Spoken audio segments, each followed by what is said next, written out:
Bonjour à tous et à toutes, bienvenue sur ma chaîne Sandara 555. Je suis Sandra, médium humaniste et praticienne holistique. Si vous souhaitez une consultation avec moi en privé, n'hésitez pas un seul instant. Vous avez les liens qui se trouvent sous cette vidéo. J'ai voulu faire une vidéo comme d'habitude pour le week-end. Donc ce week-end du 14 et du 15 décembre. Déjà, ça arrive très très rapidement, bientôt Noël. Et ben dis donc. Donc j'ai ressorti des vieux, des vieux jeux, donc c'est rigolo. Donc vous avez ici l'oracle du manuscrit. Vous avez ici l'oracle du regard numéro 2 et vous avez ici l'oracle, je crois qu'il s'appelle l'oracle du monde, voilà, des mythes de Dieu, des mythes de Dieu. Donc c'est vraiment des jeux que j'avais pas ressortis depuis longtemps. Puis moi j'aime bien faire des petites choses un petit peu nouvelles. Donc je vous laisse choisir le manuscrit, l'oracle du regard ou bien l'oracle du monde. Et nous allons voir tout de suite ce que l'on nous dit pour ce week-end et on va commencer par l'oracle du manuscrit. Donc vous me permettrez déjà je vous prie de m'excuser pour la réverbération. Alors, nous avons donc la femme, nous avons la réussite, voilà, nous avons l'union, c'est plutôt des bonnes choses, voilà, on se samedi, je vais les dire après. Nous avons la dualité, nous avons les idées, et nous avons les achats. Bon, alors écoutez, c'est plutôt un jeu très sympathique qui est ressorti, puisque la première chose que j'ai envie de vous dire, c'est que samedi, on sent qu'on est dans l'union, on est dans la réussite, on est avec la personne. Alors, ça peut être vous, la femme, en tant que consultant, ou l'homme, peu importe. En tous les cas, on est dans l'union. Donc, on est dans l'union du cœur, dans la réussite. Alors, ça peut être également le partenariat. Ça peut être effectivement, vous avez peut-être un partenariat avec quelqu'un et on vous montre la réussite. Ça peut être le couple également qui est dans le mode de la réussite. Ou ça peut annoncer également une rencontre. Dans tous les cas, on est sur quelque chose d'assez positif, je dirais, pour ce samedi 14. Donc, profitez-en. On voit par contre que dimanche, eh bien, on a une dualité. Donc, alors la dualité, je dirais pas que c'est le côté combat, mais c'est plutôt, voilà, vous recherchez des idées, d'offrir des cadeaux à certaines personnes et c'est pas évident de trouver les bonnes idées pour les bons cadeaux. Alors, c'est comme ça que je vous le fais puisque je vois les achats. Alors, c'est vrai que beaucoup de magasins sont ouverts avant les fêtes et surtout ce dimanche. Donc, peut-être que ça peut être aussi des achats autant pour les cadeaux comme pour peut-être le 31 que vous allez faire avec des amis ou en famille ou vous avez des idées. Voilà, les idées fusent, vous avez des idées cadeaux, vous avez des idées de fin d'année, on va dire. Donc, je dirais que c'est un week-end plutôt sympathique et plutôt, on va dire, de bon augure. Je ne vois pas quelque chose de grave, bien au contraire. En tous les cas, c'est festif dans tous les sens, tous les sens du terme. Si effectivement vous êtes célibataire, eh bien peut-être une rencontre qui se profile ou peut-être effectivement une invitation qui se profile pour pouvoir effectivement passer les fêtes du 31 ou du 24 différemment, comme vous voudrez, avec quelques amis. Voilà, donc ça reste quand même un très très joli jeu qui s'annonce pour vous. On continue avec l'oracle du regard. Alors, on a, je vous montre les cartes.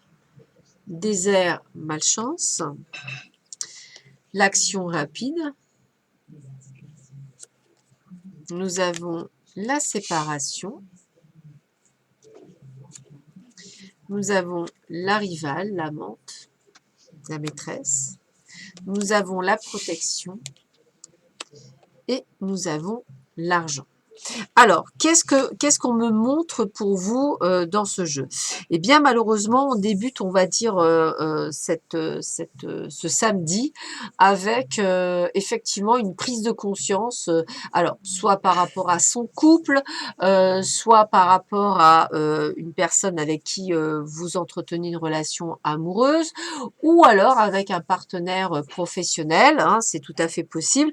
En tous les cas, ça faisait un petit moment que ça ne fonctionnait plus.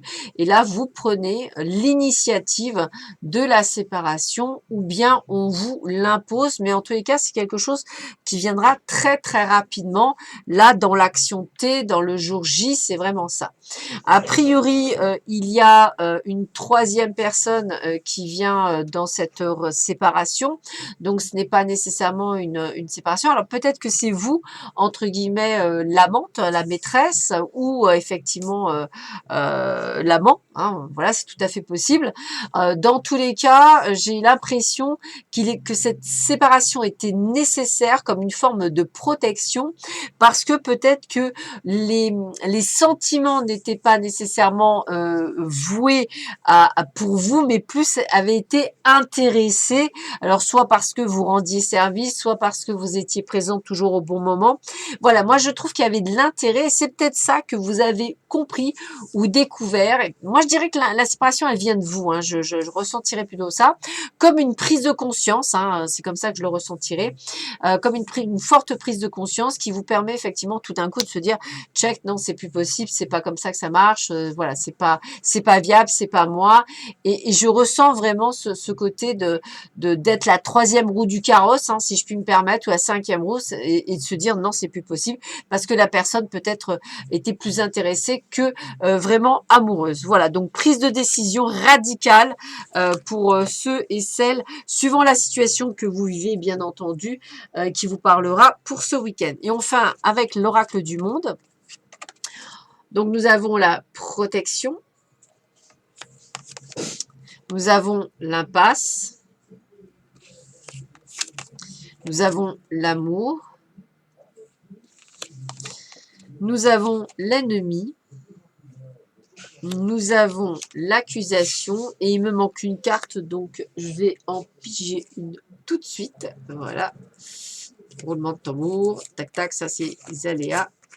Et l'imagination. Bon, alors, on est effectivement, a priori, il y a une très belle protection sur vous, donc ça veut dire que on essaie de vous protéger par rapport à un amour qui reste dans une impasse. Alors, ça peut être quelqu'un que vous aimez, dont vous n'avez aucune nouvelle. Ça peut être effectivement, et moi je ressentirais plutôt ça d'ailleurs, je ressentirais plutôt un amour, on va dire, avec lequel vous ne pouvez ne plus avoir de nouvelles depuis bien longtemps. Peut-être qu'effectivement, on vous annonce ce retour, mais vous ne voyez rien venir. Et puis, bah, je pense que le pire pour vous, bah, c'est vous-même, en fait. Vous êtes votre pire ennemi, puisque vous êtes en train de vous imaginer bien des choses et surtout de vous mettre en accusation. Peut-être que j'ai pas fait quelque chose de bien, peut-être que j'ai pas répondu comme il fallait, peut-être ci, peut-être ça. Moi, je pense que, voilà, si effectivement il doit y avoir retour, bah, il y aura retour. S'il n'y a pas retour, c'est comme si on disait vivez votre vie et arrêtez de la vivre à travers un hypothétique retour ou pas. S'il y a retour, bah, il y aura retour. En attendant, vivez votre vie, vivez-la la plus sereinement possible. Lâchez prise, c'est-à-dire évitez de vouloir tout contrôler, tout savoir, tout comprendre et mettez-vous en passe à vivre votre vie. Aujourd'hui, on vous parle bien d'impasse amoureux, donc il y a bien quelque chose qui bloque, il y a bien et c'est pour votre bien. Donc peut-être que c'est pas le bon moment, peut-être que c'est pas le bon timing. Pour certains, peut-être qu'effectivement votre imagination travaille de trop, mais aujourd'hui, vaut mieux vivre dans l'instant présent que dans le futur ou dans le passé. C'est super important. Donc là aussi, on est dans un tirage assez dur émotionnellement parlant, mais je dirais que c'est à vous de reprendre le taureau par les cornes entre guillemets et d'être à même de pouvoir ne plus être dans cette impasse et de vivre votre vie telle que vous avez décidé de la vivre avec ou sans la personne désirée ou aimée, mais surtout et avant tout pour vous-même. Voilà. Donc je dirais que on voit bien l'impact de la pleine lune. On voit bien qu'elle est là. On voit ceux qui sortent leur épingle du jeu avec le premier tas et les deux autres qui ont du mal à sortir de dépendance, de choses qui les bloquent, etc. Et ceux qui vont récolter ce qu'ils ont commencé à comprendre et semer pour évacuer. Voilà. Bah écoutez, je vous souhaite à tous et à toutes toutefois un excellent week-end. Je vous dis à très vite sur ma chaîne. Prenez bien soin de vous. À bientôt. Au revoir.